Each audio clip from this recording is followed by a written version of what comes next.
Welcome back to part 2 of the Meghan and Harry interview. Again, I just want to say one quick thing. I want to make it clear when we're talking about Christopher Bouzy, you have to remember that he told everybody my name, my age, my state, my profession, and even released to the world my son's autism diagnosis. And I firmly believe that he was hired by Harry and Meghan to try to bully us, all of us Megxit channels, off of Twitter and YouTube. Not that it's worked, but that's my running theory.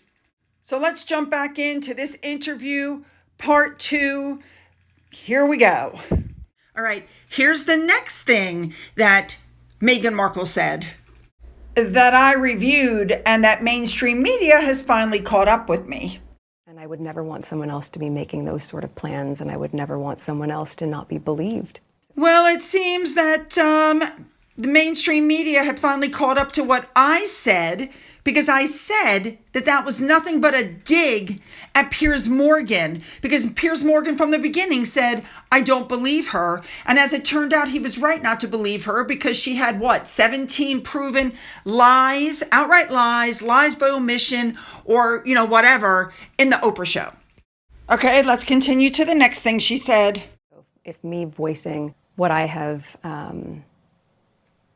overcome will save someone, or asks or encourage someone in their life to really genuinely check in on them and not assume that the appearance is good so everything's okay, then that's worth it. I'll take a hit for that.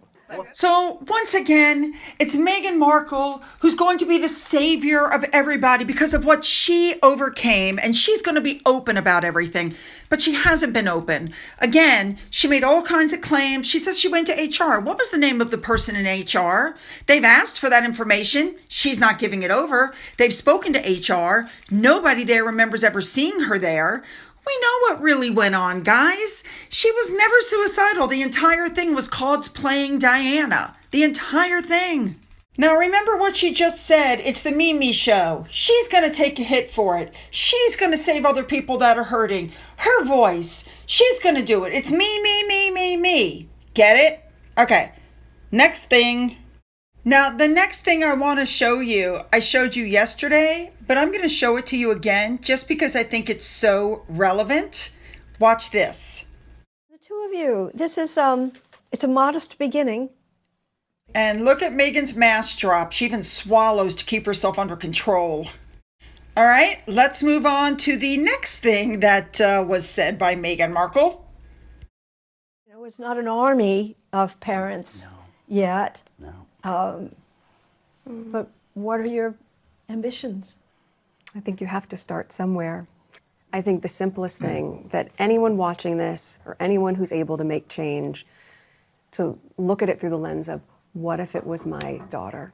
What if it was my son? My son or my daughter who comes home, who are joyful, who I love, and one day, right under my roof, our entire lives change because of something that was completely out of our control. And if you look at it through the lens as a parent, there is no way to see that any other way than to try to find a solution. All right, we have several things about this statement. Number one, her entire advice is to look at it through the lens as a parent. Well, what about the bullying that takes place about adults? The truth is, as I stated yesterday, these two have absolutely no credibility on this subject. I said it yesterday and I'm going to say it again. What studies were conducted? What surveys? What's their methodology? And who peer-reviewed it to support that methodology? Exactly. Now, I'm really not understanding Meghan's response anyway to that question, because why isn't she talking about what she would like for the project in the future, what she would like to see? Instead, she gave this really nonsensical answer. Let's be honest, these two are two of the most self-serving people ever. We've seen this before, have we not? Everything that they do is to line their pockets. And even though people said that they did not get paid for the Oprah show, I'm pretty sure that one of those big deposits by two anonymous people, one of them was probably, in my opinion, from Oprah as payment for that interview. Meghan does nothing without being paid, and I'm sure in some way, somehow, they were paid for this interview as well. Even though it looked like Harry was just freaking miserable and he can't even fake it till he makes it anymore. I never thought that their marriage was really going down the drain. I thought they were kind of sick of each other, but this interview showed me that they are literally going down the drain. I now completely believe it when I hear that they live separately. Now, another thing that people were talking about was Meghan Markle's hair. Several people said she was wearing a wig. She was not wearing a wig. She's wearing extensions. It might as well be a wig, but they literally attach this hair to her real hair, and that's what's coming down. I personally, it's a joke. What this interview says to me is that Meghan Markle is not cut out for a life of service. Everything about her is about capitalizing on her fame and trying to line her own pockets. Catherine does a book, 100% of the profits go to charity. Meghan does a book, everything goes to her. Same with Harry. In order to lead that life of service, you have to be selfless. And that is something that Meghan Markle certainly is not. And I've said this before and I'll say it again. Until she is willing to reach out to her father, she has no business talking to anybody about mental health. What do you think her ignoring him and not allowing him to meet his grandchildren is doing to him?